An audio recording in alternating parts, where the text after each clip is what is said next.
Hello everyone, आप सभी का हमारे यूट्यूब चैनल पर स्वागत है। आज के वीडियो में हम बात करेंगे पीटीटी 2021 के सिलेबस, पेपर पैटर्न और उसके एलिजिबिलिटी क्राइटेरिया के बारे में। तो अगर आप भी पीटीटी 2021 की एग्ज़ाम देने वाले हैं तो इस वीडियो को एंड तक ज़रूर देखिएगा।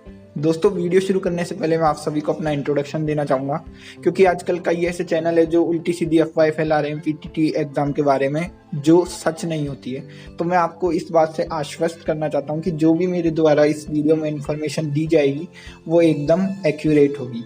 दोस्तों, मैं शुभम नावरिया और पीटीटी 2019 में मेरे 436 मार्क्स आए थे, यानी कि 436 नंबर आए थे।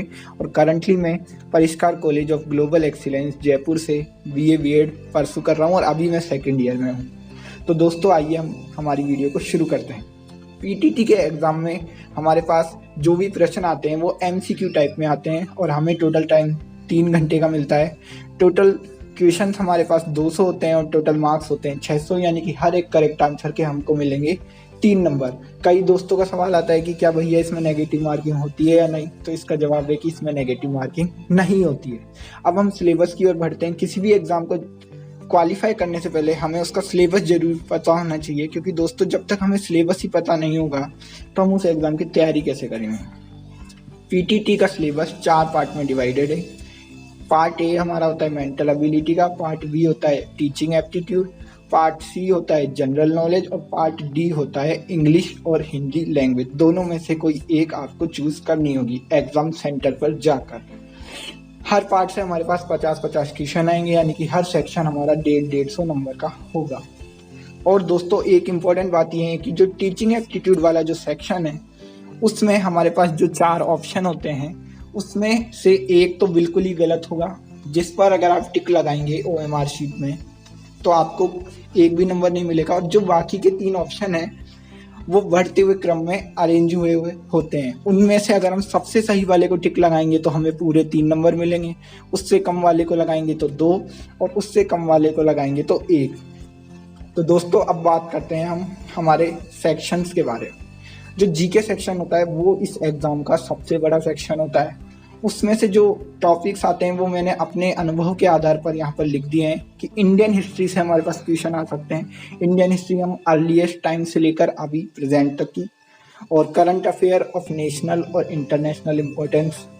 और मैंने ब्रैकेट में यहाँ पर नोबेल प्राइज़ भी लिखा है, क्योंकि ज़्यादातर बार ऐसा होता है कि पीटीटी के एग्ज़ाम में जो करंट अफेयर से जो क्वेश्चन आते हैं वो नोबेल प्राइज़ के विनर के नाम के पर आ जाते हैं। तो आप देख लीजिएगा कि 2020 में नोबेल प्राइज़ किसने किसने जीता है।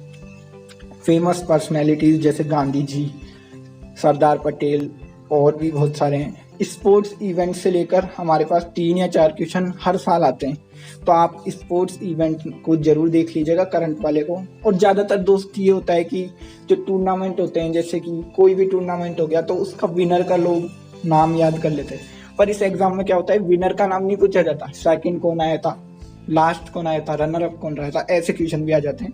तो आप ढंग से पढ़ाई करें। और जियोग्राफी और इकोनॉमी ऑफ राजस्थान और इंडिया दोनों में से क्वेश्चन आ सकते हैं। और इंडियन हिस्ट्री का ही एक टॉपिक है जिसको मैंने अलग से लिखा है इंडियन फ्रीडम मूवमेंट। मूवमेंट की स्पेलिंग यहाँ पर गलत हो गई है। तो इंडियन फ्रीडम मूवमेंट है, जैसे कि कांग्रेस की स्थापना, गरम दल, नरम दल आदि आदि में से भी कई क्वेश्चन आते हैं। इंडियन फ्रीडम मूवमेंट्स में कम से कम आपको 4 या 5 क्वेश्चन देखने को मिलेंगे। तो इस टॉपिक को बिल्कुल भी मत छोड़िएगा और आप हमारे चैनल को सब्सक्राइब भी कर लीजिए, क्योंकि इस चैनल पर मैं आपको इस सेक्शन से रिलेटेड टेस्ट सीरीज देता रहूँगा। और मैंने पहले भी डाल रखी है, आप देख सकते हैं उन्हें जाकर। जो बाकी हमारे 3 सेक्शन है मेंटल एबिलिटी, उसके लिए आपको ज़्यादा टेंशन लेने की जरूरत नहीं है, क्योंकि उसमें 10th लेवल की जो मैथ आएगी वो है। और इंग्लिश और हिंदी, जो भी बच्चा इंग्लिश मीडियम का है वो इंग्लिश लैंग्वेज से तो वाकिफ़ ही होगा।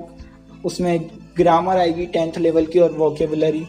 और अगर आप हिंदी मीडियम से हैं तो आप हिंदी वाला सेक्शन ले लीजिएगा। हिंदी ग्रामर आएगी 10th लेवल की और हिंदी की शब्द भंडार आदि से क्वेश्चन, वाक्य सिद्धि, ऐसे क्वेश्चन आपको देखने को मिलेंगे।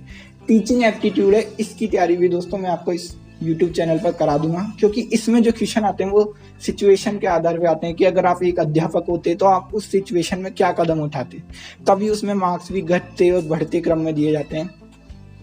तो टीचिंग एप्टीट्यूड और जो हमारा जीके वाला सेक्शन है उसकी आप चिंता मत कीजिए, वो आपको इस चैनल पर करवा दिए जाएंगे।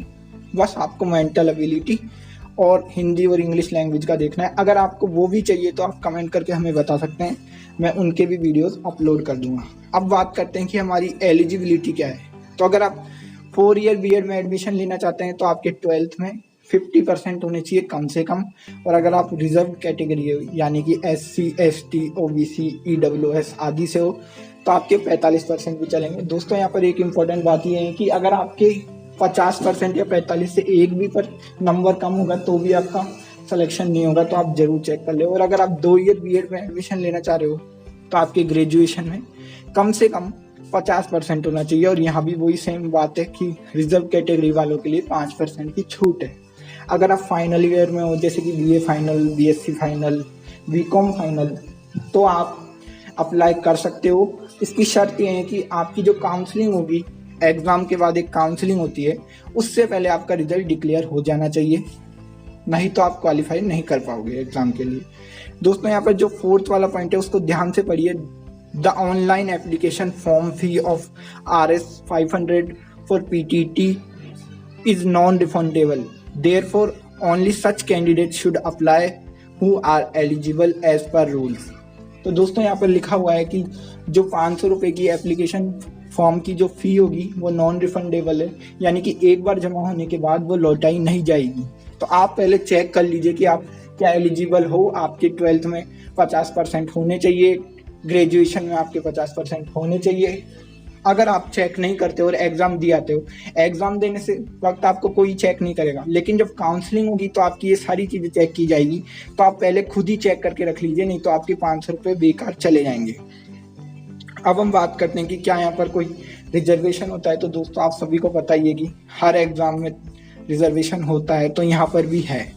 यहाँ पर जो रिजर्वेशन है वो जो मैं अभी बताने जा रहा हूँ ये केवल राजस्थान स्टेट के निवासियों के लिए है। अदर स्टेट के लिए ओनली 5% है, वो भी उनकी मेरिट के आधार पर निकाला जाएगा। ये जो रिजर्वेशन बताने जा रहा हूँ ये केवल राजस्थान वालों के लिए है। SC के लिए यहाँ पर 16% सीटें रिजर्व्ड है, ST के लिए 12%, OBC के लिए 21%, MBC के लिए गवर्नमेंट ऑर्डर के अनुसार, वुमेन्स के लिए 20% है जिसमें से 2% है डाइवर्सी और 8% है विडोज के लिए, फिजिकली चैलेंज के लिए 5% और फॉर इन सर्विस और एक्स सर्विस मैन, अगर आपके माता पिता आर्मी वगैरह में है तो आपके 5% सीटें रिजर्व्ड है।